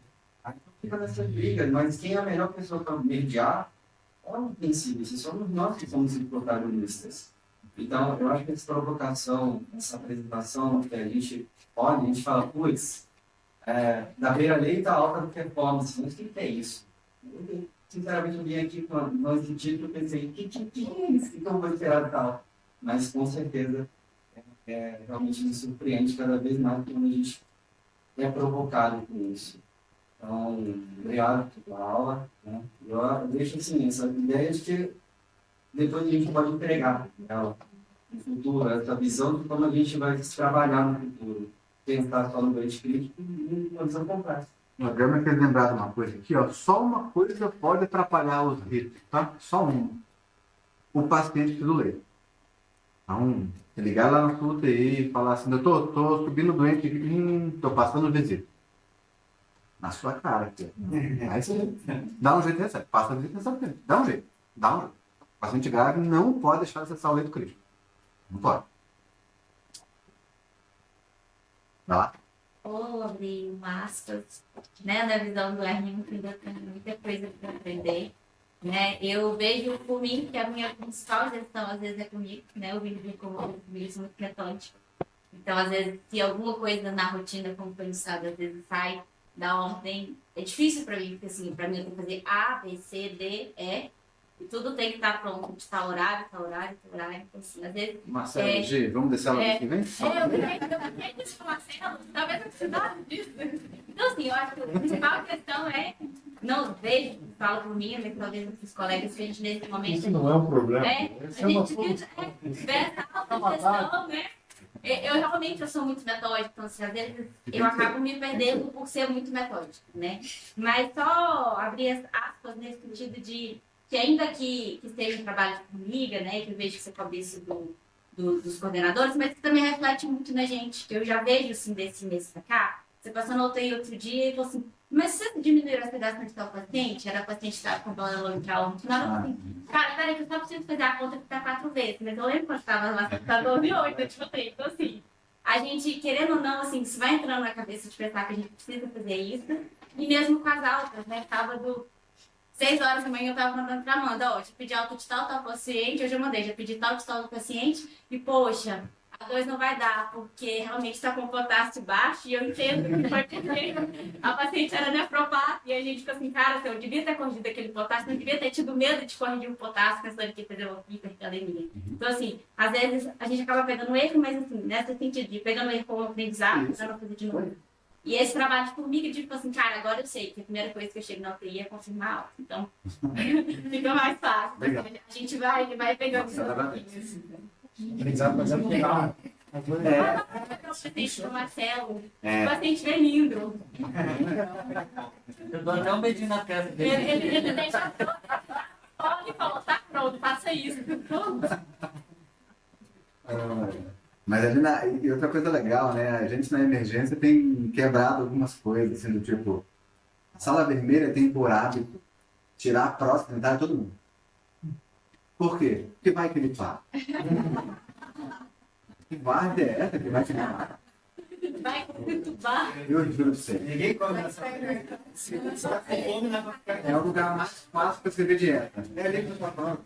Tá tudo certo, eles tiram para todo mundo, porque vai que. Então a gente quando chega lá e vai quebrando, doutor, esse cara não pode ver. Pode ver. Eles podem, ele falou ano passado, vai no banheiro. E isso acaba tirando da própria enfermagem uma carga de trabalho que eles tinham que não precisava ter. Outro dia o Marcelo até colocou lá um paciente que era deficiente auditivo, que iam tirar os aparelhos do cara. Ah, não precisa, não precisa. Ah, é? Então, doutor Marcelo autorizou para trabalhar lá. No leito do paciente fica autorizado pelo doutor Marcelo. É isso aí. Marcelo agora vai entrar com o cadê o Marcelo?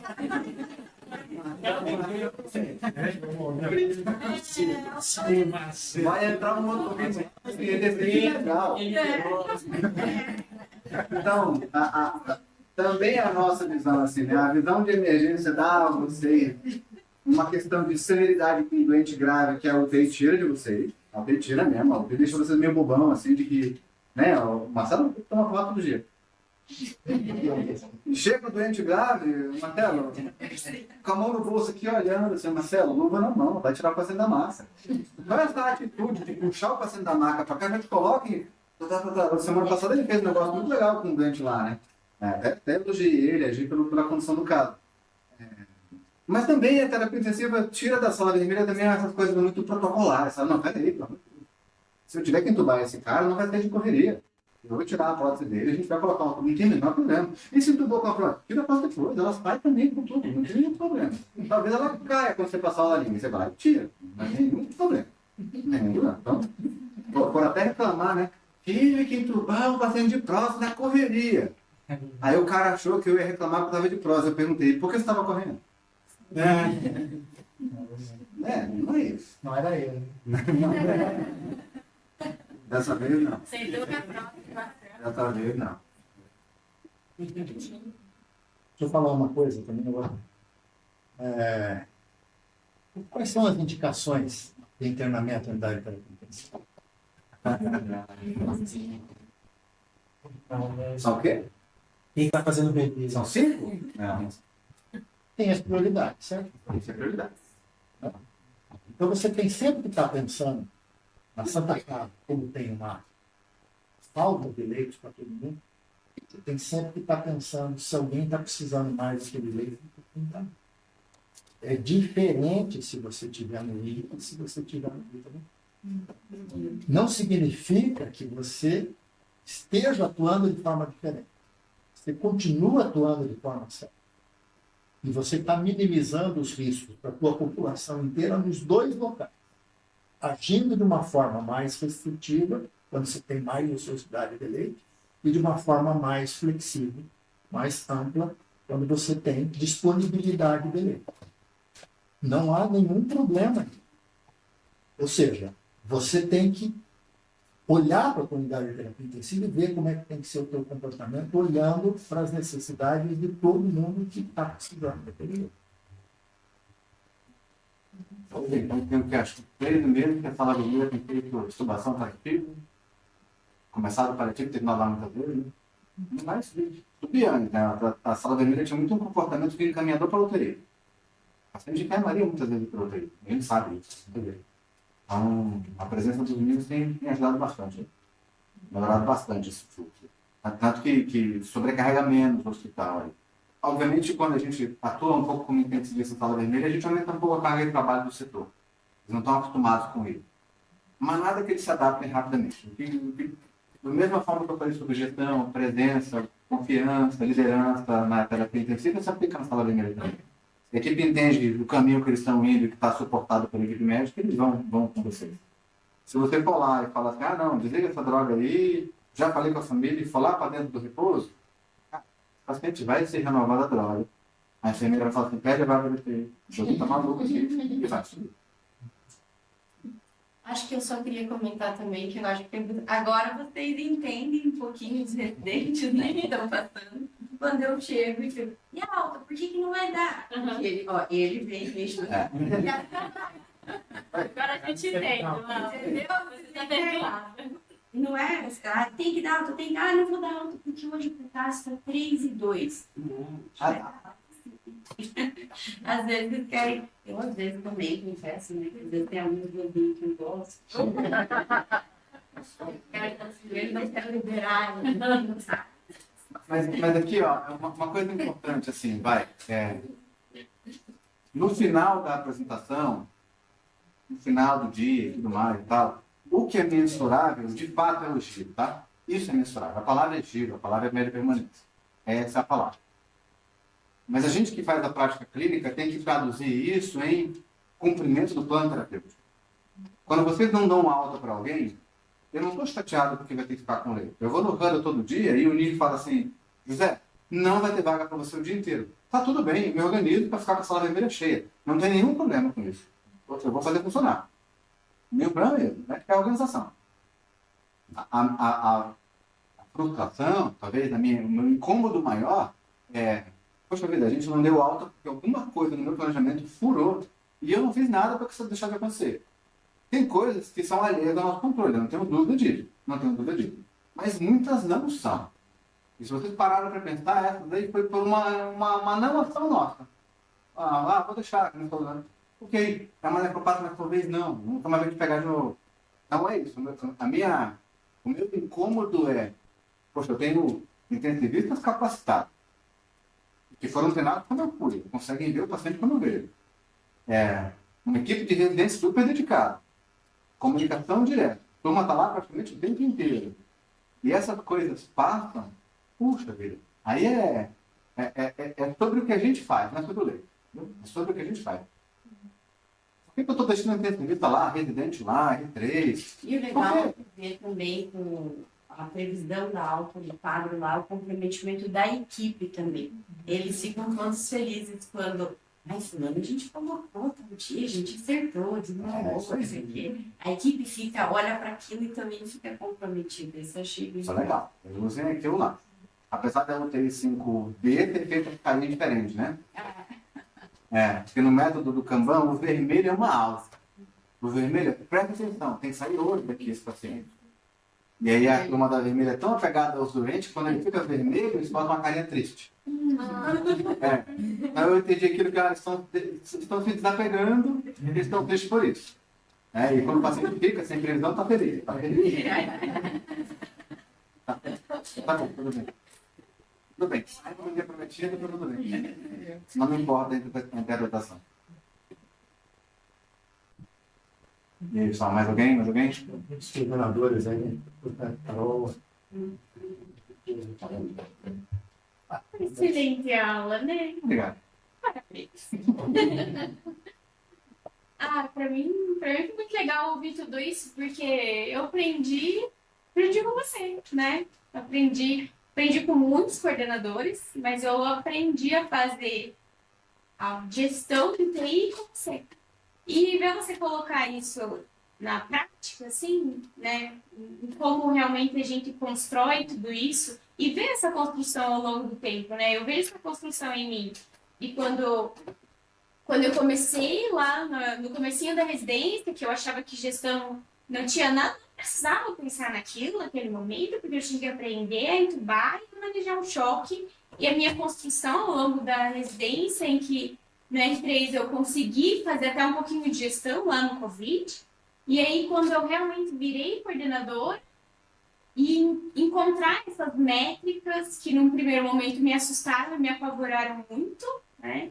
Em como eu vou fazer isso, como eu vou mudar alguma coisa e agora, né, o que vai acontecer. E vendo essa construção ao longo dos anos, vendo que a gente melhora muito, né? Então a gente se forma um intensivista muito bom, mas a gente melhora muito ao longo dos anos, a gente se aprimora, a nossa performance melhora. E entender que fazer gestão e uma gestão bem feita salva muito mais vidas do que a gente manejar um choque. E que isso é legal demais, porque a gente faz raciocínio clínico o tempo inteiro. A gente faz o raciocínio para o paciente, um único paciente, mas ao mesmo tempo de uma UTI toda. A gente programa esse paciente e a gente faz um plano terapêutico. Eu sei como que eu vou encontrar esse paciente amanhã, depois, quanto que eu vou dar alta. E quando eu me frustro, que às vezes tem um curso um pouco diferente do que eu imaginava, isso realmente é muito benéfico para a gente, para o hospital, e a gente é um organismo dentro do hospital, né? A gente está lá para fazer o melhor para o doente, para a UTI e para o hospital também. Nós temos que trabalhar em prol do hospital. Se o hospital não vai bem, a gente não vai bem, né? O nosso serviço não vai bem. Então, a gente tem que se preocupar com aquele paciente que vai de alta, ele vai de alta, bem, ele não pode voltar. O que eu fiz para esse paciente não voltar para a UTI? Por que ele voltou? Como que eu consigo trazer essa família e entender, porque às vezes lá no INCA eu posso ter um problema que a família entender que esse paciente vai ficar no quarto. Então, como eu preparar antes essa família para eles entenderem que esse paciente ele vai de alto? O vozinho que teve um AVC, que no dia 5 fazia tudo sozinho, no dia 8 não faz mais nada sozinho, que esse paciente ele vai de alta. E como acolher essa família, trazer ele para entender tudo isso, ser treinada para isso, para que ele saia da UTI, para que ele não volte para a UTI, que ele também não volte para o hospital. E os problemas do hospital são nossos problemas também. A Carol falou uma coisa importante aqui agora sobre o quanto isso afeta o R1, o R2 e o R3. E aqui, de certa forma, a gente blinda mesmo o R1, o R2 disso. O R1 e o R2 não tem que estar pensando nisso, tá? Ele até pode. Você pode paquerar com esse assunto volta e meia aí, não tem nenhum problema com isso. Mas não está na hora ainda. O performar de vocês é qualquer que vocês se comprometeram a ver o doente no microambiente dele. Eu tenho 3 leitos, são meus 3 leitos. Daqui a pouco eu vou ter até 5 a 10 leitos, gerenciais, né? Daqui a pouco eu vou ter até a minha UTI, de fato, para coordenar aérea e tudo mais. Mas a gente blinda vocês disso mesmo, né? Porque a gente não quer que vocês tomem decisões de beira-leito baseadas em vou ou não vou conseguir dar uma aula. O Zé vai ou não vai mandar mensagem. O leito vai ou não vai estar disponível. Não é isso. Não é isso. Mas ao mesmo tempo se eu não performar como eu deveria, esse é um compromisso que eu tive com a residência que eu escolhi fazer. Por que eu não estou acertando o tubo? Por que eu não estou acertando o potássio? Por que eu não estou melhorando essa infecção? E por aí vai, tá bom? Vamos crescendo devagar. Da mesma forma que eu não quero que R1 e R2 procedam com limitação terapêutica, não está na hora ainda, tem que salvar todo mundo. Também não quero que pense em injeção de leite nesse momento, tá bom? Podemos trocar uma ideia, ninguém está barrado. Mas o ponto de vocês hoje é mais no doente de vocês e focar na recuperação dele. Então, muito boa aula, muito legal. E eu estava pensando aqui que eu acho que essa ciência da gestão empresarial é um negócio que, hoje se estiver errado, é um negócio meio recente, né? Isso é um negócio de 1950 para cá e, por alguma razão, dentro da área hospitalar, nossa, entrou mais tarde ainda. Por alguma outra razão, assim, uma mais misteriosa, aqui em Curitiba, parece que não entra. Me chama atenção isso aí, né? Bom, mas agora tá pegando. E você veja que a gente já tem as acreditações que entram. E as acreditações, elas começaram a forçar que isso seja feito dentro do hospital, que tem um tipo de gestão, de excelência. E a gente vai participar disso aí, não tem jeito. Se você não entregar performance, depois você vai ser cobrado a respeito disso. E eu lembro muito no hospital que eu trabalhei aqui atrás, que tinha um fluxograma de resolução de problemas, que era assim: existe um problema? O problema é seu? Sim ou não? Não? O café está servido? Aí se tivesse escrito assim, sim, fala assim, busca um tapete. Aí encontrou o tapete, arrasta o problema para debaixo. O café está servido? Era esse. Demorou, né?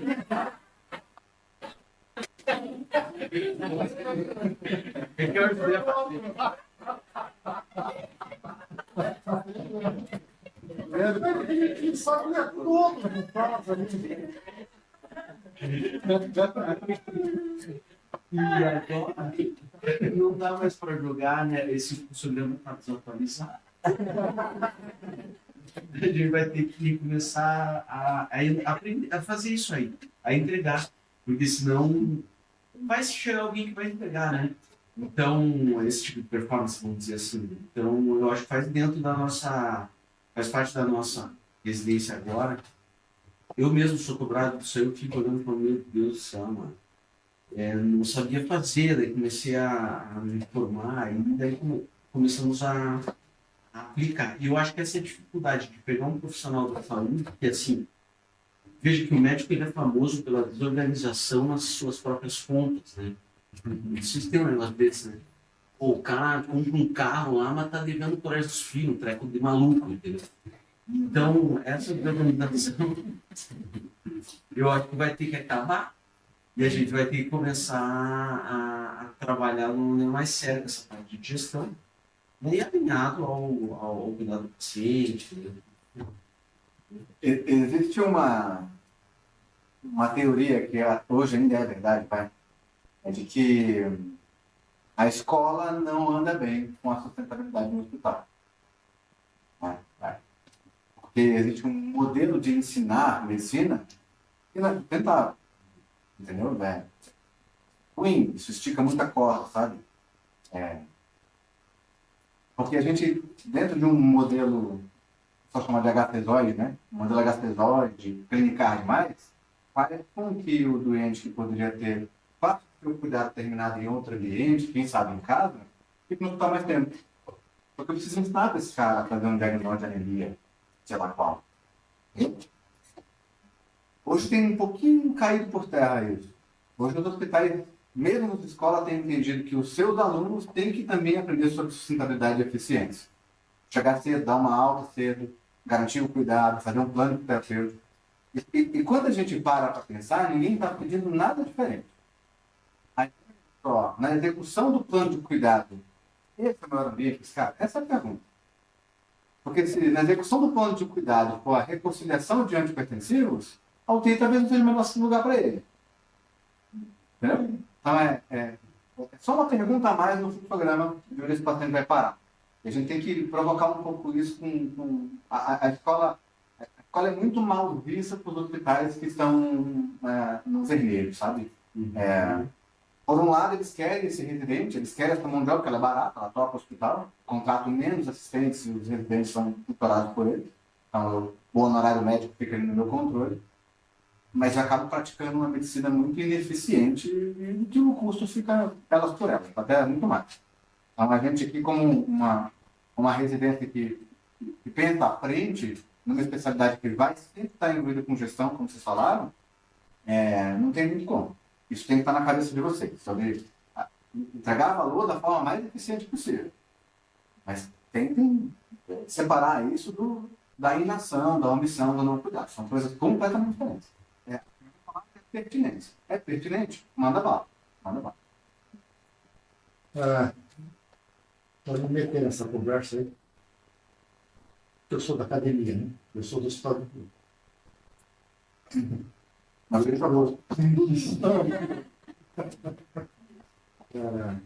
Mas medicina é a profissão, o curso de graduação mais envolvecedor para a vida.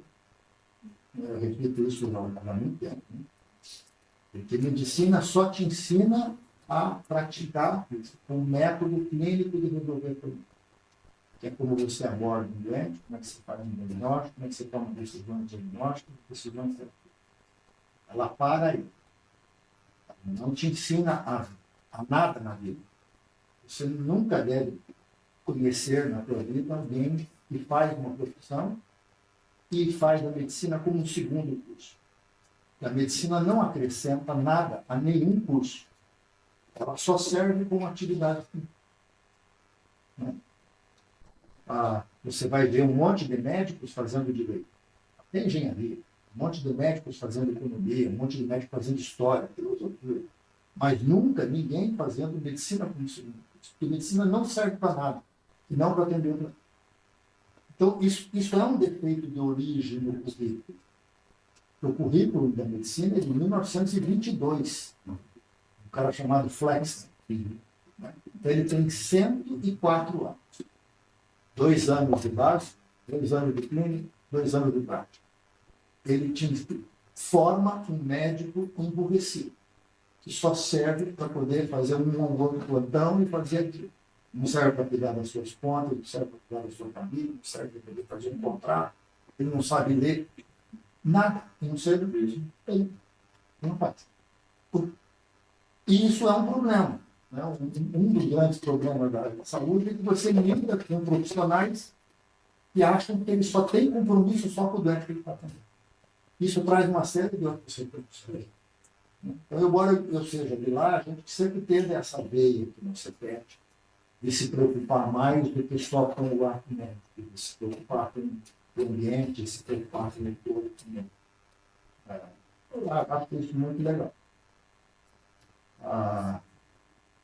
Tem mais alguns, eu sei que o horário está. A reunião hoje é muito importante para a gente poder se desmontar. Ainda queria talvez ouvir a Amanda, desculpa, né? E depois quero fazer aqui também.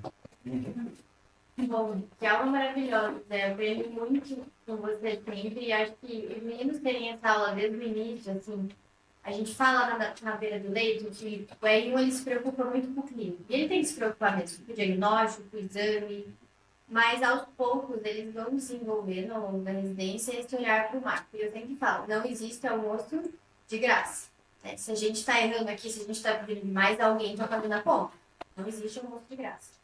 E quando a gente entra ali naquela questão do ativismo, é algo que eu discuto muito com eles. Assim, às vezes, no mundo acadêmico, numa senhora de um parto lá, acho que está tudo perdido, né?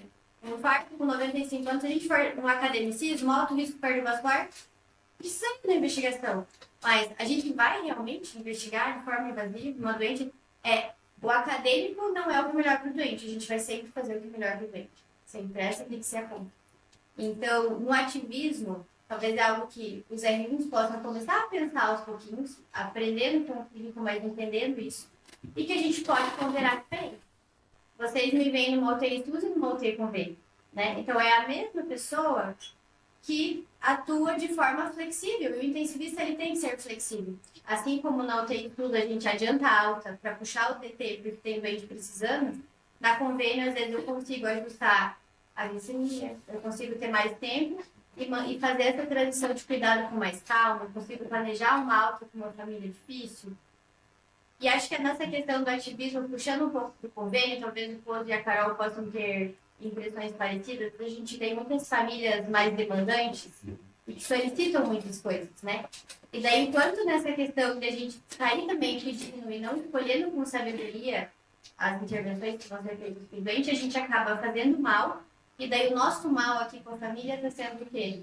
Comunicação. Então, mesmo quando vocês estiverem em UTIs mais tranquilas, em que a demanda de procedimento, de coisas a serem feitas, parece menor, vocês ainda têm muito a aprender.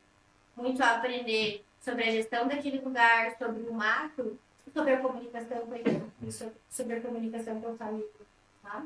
Então, o aprendizado vai vir numa curva lenta, vai vir numa super exponencial. Depois vocês entram numa fase que vocês acham que está diminuindo a curva de aprendizado. Mas talvez a gente precise focar para essas outras coisas que a gente não tem. Lá da Amanda na UTI 3, lá, tá engraçado, né? A Amanda assumiu o UTI logo depois que ela deixa de ser SUS, né? Ela volta a ser convênio. E ela tinha ali uma permanência de 4 dias. A gente vai na direção, né? E na direção, o que é isso, aquilo, parará. Né? Tem que ter isso na população, tem que ser assado. Até a Amanda, vai lá. Mês seguinte, média permanência, 11 dias, né, Amanda? Menos. Eu tava quase dando volta pra casa, pegando Tá chamando atenção. Tá chamando atenção.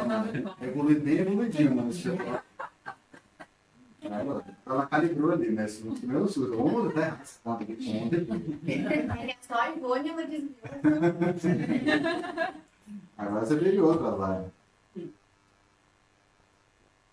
Ok, eu quero fazer uma coisa assim. Eu queria chamar a atenção. Que são assim de exemplo. E esta aula é uma aula super legal, mas que você vejam o José também como um exemplo. Primeiro é de que ele vive. E isso é super importante. Isso vai fazer um significado enorme. Aquilo que vocês escolherem fazer, que vocês vivam 24 horas, 7 dias por semana, e ainda sejam felizes. Dá para poder fazer isso, ainda ser feliz, ainda dormir de noite, e ainda cuidar das filhas pequenas, né? Levar para nadar às vezes, né? Mas nunca se desligue, porque você chama a responsabilidade, se envolve com o problema. Isso é super importante. Você não foge do problema também. Você participa do problema como parte da solução. Porque na frente de um problema só tem 2 posições que vocês podem estar. Ou vocês são parte do problema. Vocês empurram com a barreira. Dizem que não é problema de vocês. E levam para frente. Ou vocês são parte da solução. Muito do que foi apresentado aqui é ser parte da solução. E aí você livra esse livro do problema. E parte para o próximo. E a vida é resolver o problema. Desde uma ameba, uma bactéria, até um ser invertebrado e um ser humano. Não tem porquê. Outra coisa legal, sejam proativos, antecipem. Muito do que está aqui é essa história da proatividade. Você perceber que vai ter um problema lá na frente, você evita esse problema. Compromisso com o resultado. Super legal isso. Né? Você põe um objetivo e se compromete com ele. Aí tem várias estratégias. Eu não sei o nome dessas coisas. Mas no final das contas, você colocar um troço escrito na parede, você se assinalar. Então veja que tem várias coisas aqui que fazem parte, na verdade, de um conjunto de atitudes de um bom profissional. Precisa de conhecimento, precisa de habilidade. Conhecimento é fácil de ser adquirido. Habilidade é treinamento em serviço. Então é acordar cedo, é estar lá no plantão, tomar decisões, ser supervisionado, se corrigir. Isso é habilidade. 3 anos de residência, que eu gostaria que fossem 4 ou 5, para fazer tudo que eu tenho que fazer, né? Para poder fazer vocês realmente poderem executar toda essa tarefa, né? Por enquanto é 3. E gostar do que faz, que é diferente de fazer o que gosta. É muito fácil fazer o que gosta. E aí você fica plano de um lado. Daí quando você pega um troço para poder fazer, e um ano depois você mostra um resultado e você é feliz com aquilo, você está fazendo o que gosta. Você termina, né? Isso traz felicidade. Como consequência, você não busca felicidade. A felicidade vem para você. Né? É só você fazer o teu jardim para as borboletas vêm, assim. Para poder terminar, aqui um compromisso teu. Diga o que é Six Sigma. Diga o que é a metodologia Lean da Health Six Sigma. Tá. E se nós podemos fazer um curso, porque eles não vão entender isso tudo que você passou, se não fizer um curso, nem que seja um curso curto, de 4 horas, 3 horas, de como evitar desperdício, porque isso é importante para a vida da gente. Né? Às vezes a gente faz uma coisa que tem que fazer 2 vezes. Nós estamos desperdiçando. Então, Lean é uma metodologia da engenharia, na Toyota, no Japão, após a reconstrução do Japão, ali depois da Segunda Guerra, e uma forma de evitar desperdício, né? Um povo ali que recurso natural, terra, dinheiro, muito pouco, precisava fazer com que tudo funcionasse, então desenvolveram a metodologia. É muito mais uma forma de pensar do que uma ferramenta estruturada, assim, tá? Que é essa coisa aqui, qual o problema, como é que eu resolvo ele? Entre problemas, tem parte do problema, né? Na saúde, por exemplo, eu tenho um paciente que chega numa porta, aperta um totem, espera a triagem, é triado, espera a consulta médica e etc. Vai uma jornada aí no hospital. Eu estou pouco me importando, obviamente importo, a triagem demora, o tempo demora, etc. Mas ele costuma entender que a espera é um problema, a espera não entrega valor. Então, a espera por um leito, a espera por acesso à triagem, a espera por N coisas, gera desperdício. E ataca o desperdício de todas as formas. Na metodologia tem vários desperdícios, que vai desde desperdício de movimentos inadequados até de recurso humano, de mentalidade, de inteligência. E a metodologia, quando é aplicada em qualquer setor, expandida em qualquer setor, ela nada mais faz isso, porque identificar gargalos, desperdícios e atacar todos eles a partir de alguns métodos. N ferramentas. Mas é condutoral, não sei saber o nome não. Aplica qualquer coisa visando resolução do problema, que a coisa já se encaminha. O Six Sigma é quando você aplica matemática na história. Aí você está colocando centro de dados ali. Então você vai pegar um histórico de dados, etc. e tal. E eu vou olhar, vamos pegar aqui, por exemplo, a alta de uma UTI. Existe uma meta que a gente estipula dentro do projeto de Lean, que é alta de UTI até 9 horas da manhã. E essa é uma meta. Alta médica, tá? Alta médica. Pode ser da UTI. E é normal que as altas aconteçam 6, 7, 9, 11, 15, etc. Muito provavelmente o plano terapêutico é executado. Ele está saindo todo dia no dia que ele programou sair. Mas ele não sai no horário que ele programou sair. Então, o Six Sigma ataca a variabilidade. Aplica conta em cima disso, aplica estatística em cima disso, para tentar entender como é que eu posso reduzir a variabilidade. E aí a gente entra em processos um pouco mais rebuscados, são coisas mais aprofundadas, que entra um pouco no que a Raquel apresentou ali e o que a gente faz pelo Ministério da Saúde, que é aplicar contas um pouco mais rebuscadas ali para entender padrões e diminuir a variabilidade. Aí no Six Sigma você tem algumas graduações, né? E a última chama Master Black Belt. Então, o quanto você é capacitado em resolver problemas complexos. Ele vai desde o White, que a gente chama, que são coisas muito educacionais, até o Master Black Belt, que é o gerenciamento de projeto complexo. Então, é bem legal. É bem legal. Fui para engenharia, eu fui para dentro da indústria aprender isso. Lá eu aprendi que o médico é alienado. Começa a comparar currículos das pessoas que estão ali e fala, nossa, a turma passou por tantos lugares, eu só fiz medicina. E lá eu aprendi que a gente faz muita coisa também. Eu estava meio do tipo assim, deixa eu me descolar da assistência, deixa eu fazer isso aqui. E aí o engenheiro, você está maluco? Você está maluco? Não, mas lá tem o termo mosca branca. É o que chama de mosca branca. Você tem um domínio de uma área muito específica e dominando isso aqui, você pode juntar uma coisa na outra, que é muito retorno de valor em cima disso. Então, é muito legal. E se quiser desenvolver um projeto para a gente falar sobre metodologia aqui e como aplicar no dia a dia, vai desde auto-organização até organização de setores como o TI. Ajuda sim, podemos fazer. Beleza?